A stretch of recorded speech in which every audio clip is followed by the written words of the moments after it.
Welcome to my channel. இந்த vlogல இன்னைக்கு பார்த்தீங்கன்னா 2 days ரொட்டீன் ஒர்க் நான் உங்களோட ஷேர் பண்ணியிருக்கேன். ஸோ ஃபர்ஸ்ட் டே பார்த்தீங்கன்னா morning as usual work cooking work எல்லாம் பண்ணுறதுக்காக கீரை வாங்கிட்டு வந்திருந்தேன். அதெல்லாம் வெளியில் நின்று கட் பண்ணிட்டு இருந்தேன்.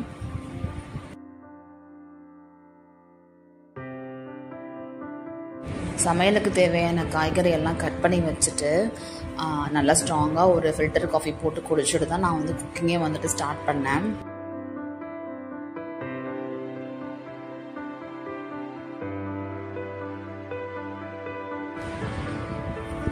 ஸோ ஃபஸ்ட்டு பார்த்தீங்கன்னா நான் அன்னைக்கு மீல் பிளான் பார்த்தீங்கன்னா கடலை சட்னியும் சிறுக்கீரை பொரியலும் தான் பண்ணேன். ஸோ அதுக்காக கடலை சட்னி ப்ரிப்ரேஷன் தான் பண்ணிகிட்ருக்கேன். ஒரு பேனில் ஆயில் ஊற்றி கொஞ்சம் மல்லி, ஜீரகம், வரமிளகாய், பூண்டு, கருவேப்பிலை இதெல்லாம் போட்டு நல்லா ஃப்ரை பண்ணிவிட்டு நிலக்கடலை பருப்பை நல்லா வறுத்து வச்சுக்கணும் ஒரு சைடில். அதுக்கப்புறம் ஒரு மீடியம் சைஸ் பெரிய வெங்காயம் அதை போட்டு நல்லா ஃப்ரை பண்ணி எடுத்து வச்சுக்கணும். பிட்வீன் கேப்பில் பார்த்திங்கன்னா நிலக்கடலை பருப்பை நல்லா வறுத்து அந்த தொலியெல்லாம் எடுத்து க்ளீன் பண்ணி வச்சுக்கணும். கொஞ்சம் ஒரு சின்ன நெல்லிக்காய் சைஸ்க்கு கொஞ்சம் புளி போட்டு அரைச்சா சட்னி சம்மர் சீசனுக்கு கெட்டு போகாமல் மத்தியானம் வரைக்கும் லஞ்ச் சாப்பிட்ற வரைக்கும் நல்லாயிருக்கும். இது கூட கொஞ்சமாக துருவன தேங்காய், ஒரு 1/4 மூடி தேங்காய், கொஞ்சம் உப்பு போட்டு நைஸாக அரைச்சிட்டோம் அப்படின்னா நிலக்கடலை சட்னி ரெடி. ஸோ அதே சமயம் ஒரு அடுப்பில் நான் கீரை பொரியலெல்லாம் பண்ணிட்டேன். முடிச்சுட்டு டைனிங் டேபிள் எல்லாமே ரொம்ப மெஸ்ஸியாக இருந்துச்சு. அதெல்லாம் எடுத்து க்ளீன் பண்ணி சாப்பாடு எல்லாத்தையும் எடுத்து வச்சு அரேஞ்ச் பண்ணிகிட்டு இருந்தேன்.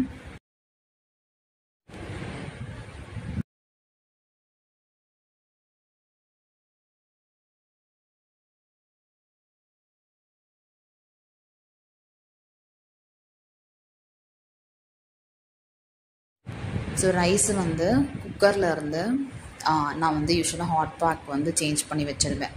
டேபிள் எல்லாம் க்ளீன் பண்ணி முடிச்சுட்டு குக்கர் ரைஸ் எல்லாத்தையும் ஹாட் பேக் சேஞ்ச் பண்ணி ஸோ அன்றைக்கி என்ன சமைச்சோமோ எல்லாத்தையும் கொண்டு போய் வச்சுருவேன்.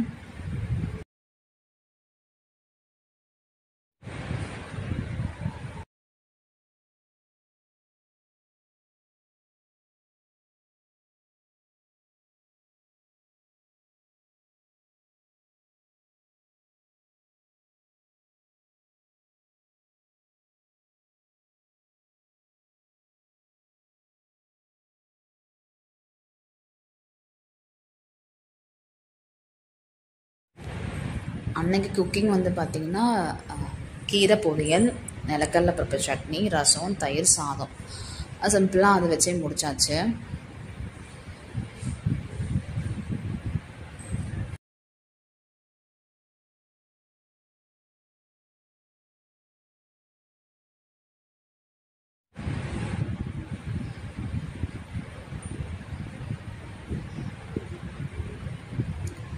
ஸோ சமையல் வேலையெல்லாம் முடிச்சதுக்கப்புறம் மார்னிங் வீட்டில் விளக்கு ஏற்றி சாமி கும்பிட்டு அதுக்கப்புறம் தான் அன்றைக்கி சாப்பிட்டேன்.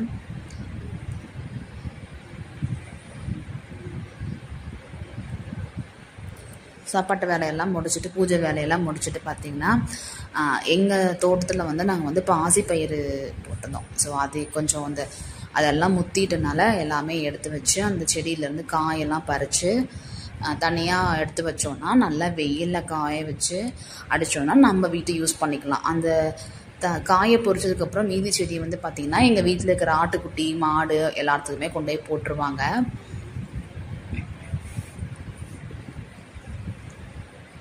ஸோ அந்த ஒர்க்கெல்லாம் முடிச்சுட்டு ஈவினிங் செடிக்கு தண்ணி விடலாம் அப்படின்னு சொல்லிட்டு வந்தேன். அப்போ சம்மங்கி பூ பூத்துருந்துச்சு. ஒரு பட்டன் ரோஸ் நல்லா டார்க் ரெட் கலரில் ரோஸ் எல்லாம் பூத்துருந்துச்சு. இந்த செடி பார்த்திங்கன்னா மனோரஞ்சிதம் செடி. இதில் ரொம்ப நாள் கழித்து இப்போ தான் ஃபர்ஸ்ட் டைம் ஒரு பூ பூத்துருக்கு. மேலே பார்த்திங்கன்னா ஒரு பூ பூத்துருக்கு. ஒரு 2 days கழித்து நான் பொறிக்கும் போது அந்த வீடியோ கண்டிப்பாக நான் உங்கள்கிட்ட ஷேர் பண்ணுறேன். அது பக்கத்துலேயே பார்த்திங்கன்னா ஒரு டார்க் பிங்க் கலரில் ஒரு நாட் ரோஸ் செடி இருக்கும், அரளிப்பூ செடி, அந்த பக்கம் மாதுளம்பழக்கன்று, மாங்காய், இந்த மாதிரி வீட்டை சுற்றி நிறையா செடி வச்சுருக்கோம். ஸோ அதுக்கு எல்லாமே தண்ணி ஊற்றுறதுக்காக நான் அந்த சைடு போயிருந்தேன்.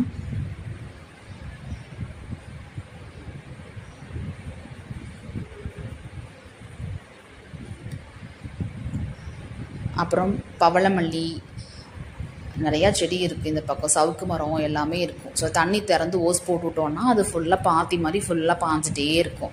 ஃப்ரண்ட் சைடில் பார்த்தீங்கன்னா மறிக்குழந்து, மல்லிகைப்பூ செடி எல்லாமே இருக்கும். மல்லிகைப்பூ செடியில் பூ நல்லா இப்போ தான் சீசன் ஸ்டார்ட் ஆகிடுக்கு. ஸோ மல்லிகைப்பூ பொறிக்கலாம் அப்படின்ட்டு பூ பொறிக்கலான்ட்டு வந்துட்டு இருந்தேன். இது வந்து முல்லைப்பூ செடி இப்போ தான் சின்னதாக வந்திருக்கு. அதுக்கு இந்த மாதிரி பந்தல் மாதிரி செட்டப் போட்டால் தான் அது நல்லா பூக்கும், இனிமேல் சீசன் வரும் அப்படிங்கிறனால அந்த பந்தல் செட்டப் எல்லாமே நாங்கள் போட்டு வச்சுருக்கோம்.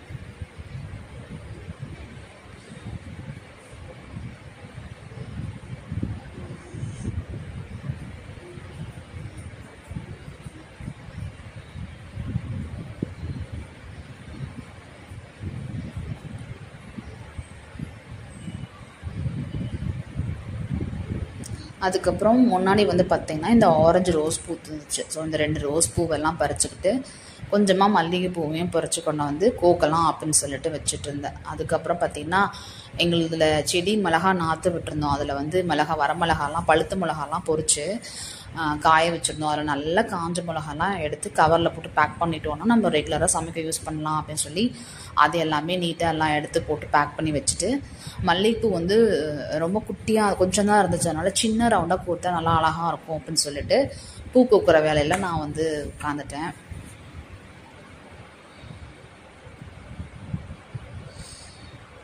எவ்வளோ பூ இருந்தாலும் இந்த மல்லிகைப்பூ 4 பூ வச்சானாலுமே அதோட வாசம் வந்து ரொம்ப நல்லா இருக்கும்.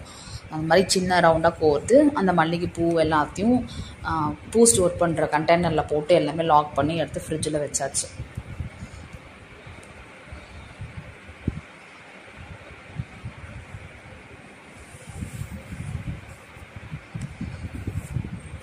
தென் அதுக்கப்புறம் வீட்டில் கொஞ்சம் சின்ன சின்ன வேலையெல்லாம் முடிச்சுட்டு முத்துசோளம் போட்டிருக்கோம். அதனால் எங்களதுலேருந்து பறிச்சுட்டு வந்து ஈவினிங் ஸ்நாக்ஸ் ஒன்றும் இல்லை அப்படின்னால சோளம் வேக வச்சு எல்லோரும் ஆளுக்கு ஒரு பீஸை சாப்பிட்டுட்டு முடித்தோம். அதுக்கப்புறம் நெக்ஸ்ட் டே வந்து பார்த்திங்கன்னா ஒரு ஃபங்க்ஷனுக்காக நாங்கள் வந்து பாப்பாவுக்கு வந்து ஒரு சிம்பிளாக ஒரு காட்டன் ஃப்ராக் எடுக்கலாம் அப்படின்னு சொல்லிட்டு கடைக்கு போய் ஷாப்பிங்லாம் முடிச்சுட்டு பாப்பாவுக்கு ட்ரெஸ்ஸு அப்புறம் எனக்கு கொஞ்சம் ட்ரெஸ் திங்ஸ் எல்லாமே எடுத்துக்கிட்டு நைட்டு டின்னர் வந்து நாங்கள் வந்து வெளியிலே சாப்பிட்டு வந்துட்டோம். ஹோட்டல்லே சாப்பிட்டு வந்துட்டு அன்னைக்கு vlog வந்து பார்த்திங்கன்னா நாங்கள் வந்து அம்மா வீட்டுக்கு போனோம். ஸோ அம்மா வீட்டுக்கு போயிட்டு நெக்ஸ்ட்டு மார்னிங் வந்து ஒரு தெரட்டி ஃபங்க்ஷன். அதுக்காக மார்னிங் எல்லாமே ரெடியாகி நான், அம்மா, பாப்பா எல்லாருமே வந்து அங்கே ஃபங்க்ஷன் நடக்கிற இடத்துக்கு போயிட்டோம். ஸோ மார்னிங் வந்து தெரட்டிக்கான ஃபங்க்ஷன் எல்லாமே ஸ்டார்ட் ஆகிடுச்சு. ஏர்லி மார்னிங்கே வந்துட்டு முடிச்சிடணும் அப்படின்னு பிளான் பண்ணனால குடிசை கட்டி அந்த அந்த சடங்கு எல்லாமே செஞ்சுட்டு இருந்தாங்க. ஸோ அது எல்லாத்தையும் பார்த்துட்டு எல்லா ரிலேட்டிவ்ஸு, அத்தை மாமா, அத்தை பசங்க, மாமா பசங்க எல்லாத்தையும் பார்த்து ஜாலியாக என்ஜாய் பண்ணிவிட்டு அன்றைக்கி ஃபுல் டே வந்து ரொம்ப ஃபன் டேவாக போச்சு. ஸோ இதெல்லாம் முடிச்சுட்டு மார்னிங் பிரேக்ஃபாஸ்ட் சாப்பிட்டுட்டு நாங்கள் அங்கேருந்து கிளம்பி வந்துட்டோம். தேங்க்யூ ஸோ மச் ஃபார் வாட்சிங்.